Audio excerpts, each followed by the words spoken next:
Universal's release of Illumination's Minions, The Rise of Gru is looking at record-breaking box office numbers over the 4th of July weekend. The animated prequel to the hit Despicable Me spin-off series is expected to make $129.2 million over the extended 4-day weekend, and $109 million across 3 days, after an opening day gross of $48 million including $10.75 million from Thursday previews.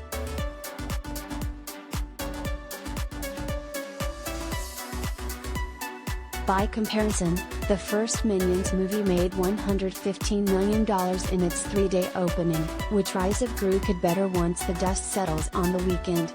The film has already outperformed fellow 4th of July releases such as Transformers: Dark of the Moon, $115 million in 2011, Spider-Man 2, $115 million in 2004, and Despicable Me 3, $99 million in 2017.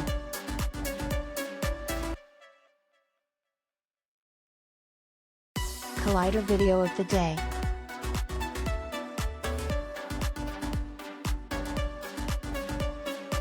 Rise of Gru is decimating projections. Going into the weekend, the film was expected to open between $65 million and $75 million.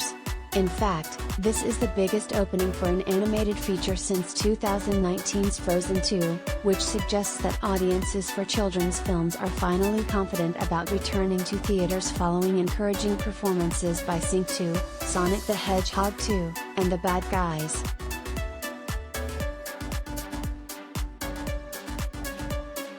The Despicable Me franchise has set a high bar, with 2 out of 4 previously released films having crossed the $1 billion mark worldwide.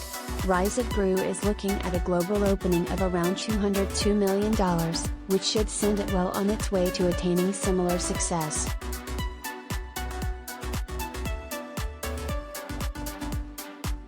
Top Gun: Maverick isn't done yet, despite zooming past numerous records to hit $1 billion at the global box office last month. With an expected $34 million across the extended weekend, $26 million in 3 days after a measly 9% drop, the film's running domestic total will stand at a staggering $572 million by Monday.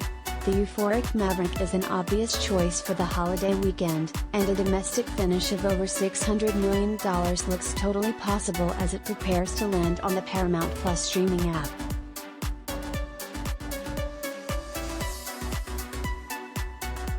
Director Baz Luhrmann's Elvis biopic is expected to take the number 3 spot this weekend, with $5.3 million on its second Friday, for an estimated $20 million across 3 days and a possible $25 million across the extended weekend. By Monday, the film's running domestic total will stand at $70 million, a healthy enough number for an adult-skewing drama of formidable length. Warner Brothers should be pleased that older audiences came out to experience the film on the big screen, after largely sitting out the last 2 years.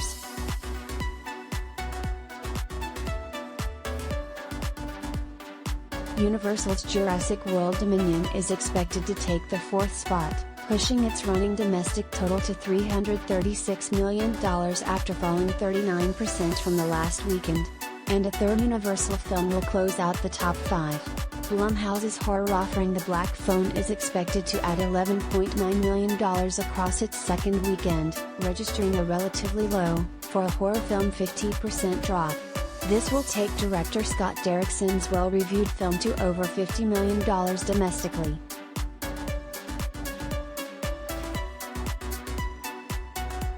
The runway is now clear for the release of Disney Marvel's Thor: Love and Thunder next week.